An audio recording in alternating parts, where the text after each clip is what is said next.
Here's 6 of the most common myths when it comes to psychiatric wards and why they're wrong. Hi, I'm Damien. I'm a doctor with a passion for mental health. And today I thought it was important to make a video about some of the most common misconceptions and stigmas when it comes to psychiatry. Unfortunately, many of those stem from portrayals in media, such as films and series, and this has led to many negative consequences and even the suffering for many patients and doctors alike. Heck, maybe you're even guilty of this too. But don't worry.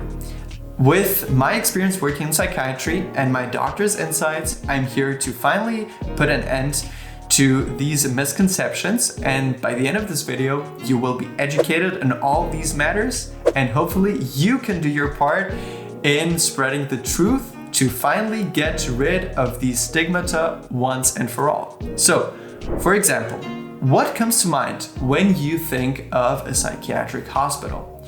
Is it screaming patients, sterile hallways, strict nurses? Reality is very far from Hollywood's depiction. So myth number 1, thinking that it's basically like in One Flew Over the Cuckoo's Nest, which is a great movie, by the way. I really recommend it, one of my favorites, but nowadays things are quite different. So modern day psychiatric facilities are built around support and recovery, not punishment. You have patients' rights, where if you don't respect them, it can have very, very severe consequences for medical staff, even leading up to imprisonment.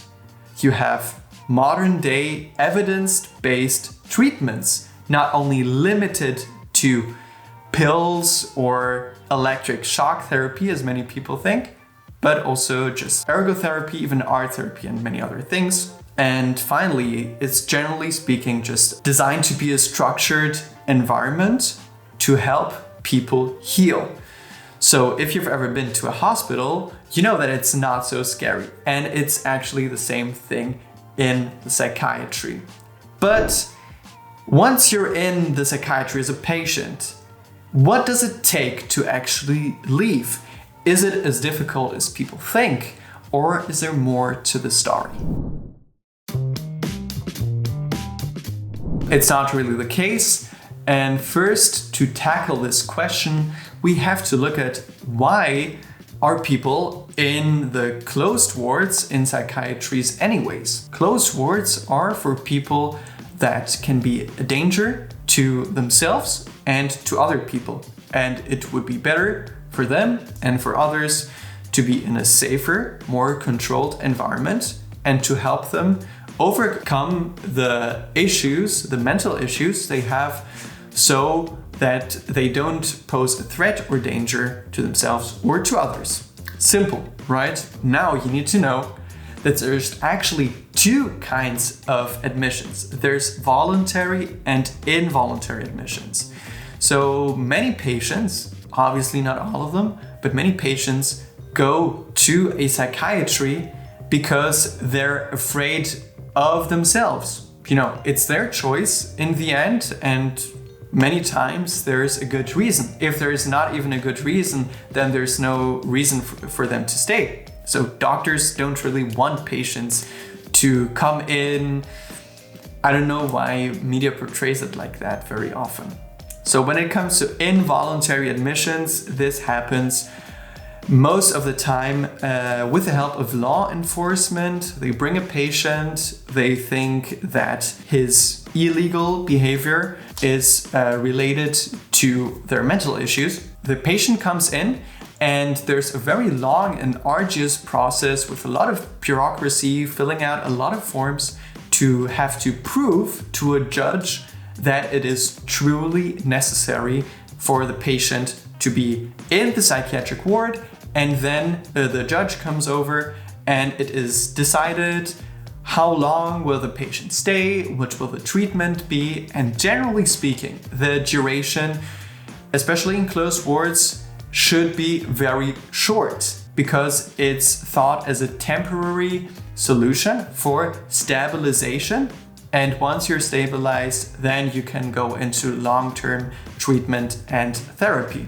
But generally speaking, even doctors, even hospitals, the medical system doesn't really want you to stay that long in the psychiatric unit. You can also just say, hey, I want to leave.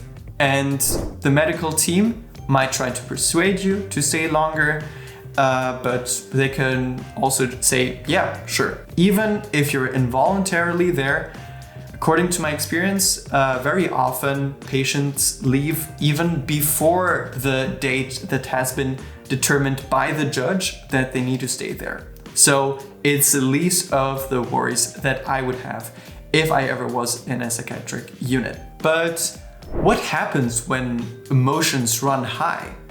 Are patients restrained and shackled at every turn? Or is there more to the story? So myth number 3, patients are restrained all the time. And this is totally wrong. So nowadays, psychiatric units use modern de-escalation techniques to take control when things get out of hand. So restraining patients is really only used as a last resort when things get very dangerous and threatening for people. This is all happening under very strict regulations. So for example, a physician might have to fill out and document forms with a lot of bureaucracy. Some of these things are like the situation, what is happening, what the patient is doing, what the reason is to restrict him, the time from when he will be restricted, up until when he will be restricted, stuff like that. And so then a judge will come as soon as possible to look at all of the paperwork, the situation, and then deem if the decision of the physician is right or wrong. And if the physician did something incorrect during this whole procedure, again, it can have very, very severe consequences for him.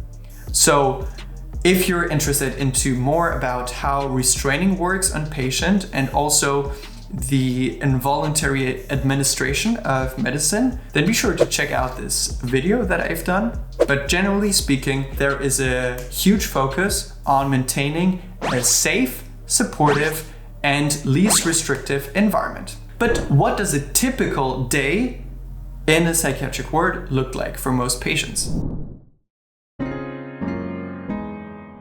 Yes, medication is part of it, but it's just one piece of the whole picture. There's, for example, other treatment options like ECT, which stands for electroconvulsive therapy, which again differs a lot from most of its media depictions. So let me know in the comments if I should do a video about that, and subscribe so you don't miss it in the future.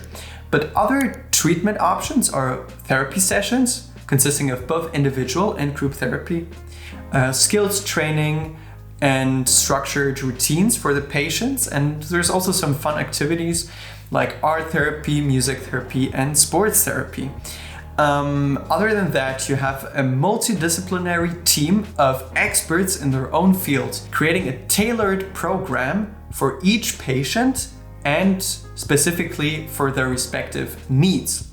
Family involvement is also very important. So you have visits from friends and family every day, basically. But there's also other ways to socialize. Where I worked at, there was a yard in the middle where you could go and smoke or drink some coffee while socializing with other patients or even healthcare workers.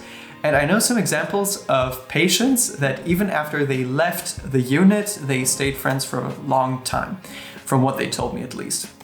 Lastly, discharge planning is also super important to secure a steady progression and improvement in the life of the patient. So you would also kind of try to figure out ways to find a support network and to keep things improving. As you can see, you don't just passively wait around for things to improve. Life in the psychiatry is basically a recovery with a long-term plan that you actively work towards. But when you get admitted, do you actually lose control over your whole life, or how much autonomy is left for each patient? I want to stress that patients retain most of their rights as citizens, even in psychiatric units, including privacy, staying in touch with loved ones, and rejecting medication in most cases. I would say more than 95% of the time. There's advocacy systems, and generally speaking, it's encouraged for patients to work with the medical team for treatment planning to promote respect and dignity. But what are patients really like in the closed wards? It's not how most people think. Yes, there are some dangerous cases. Yes, there are some aggressive patients, but it's quite rare. Most people are not really that aggressive or dangerous. They're just desperate people looking for help. I can tell you what most of the cases are. As we talked about, there's a lot of suicidal patients. They're not really a danger to other people.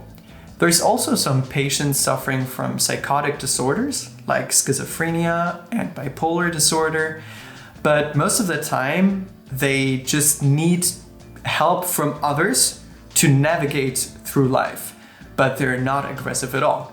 There's many examples actually of me hanging out with patients, sometimes would listen to and play music together, just talk about life, stuff like that. It's really nice to bond with patients, and actually in most of the mornings when I entered the ward, a lot of patients would come up to me and hug me, which was an amazing experience. This had never happened to me before with any other kind of patients I had in other departments in medicine. I've got to say though, there are some bad apples. There are some aggressive people, there are some really dangerous people that try to kill others. There's high security rooms, but when they're not in there, what happens?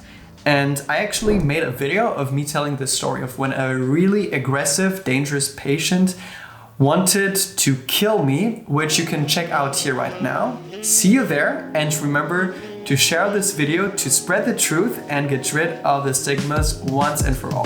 Thanks for watching.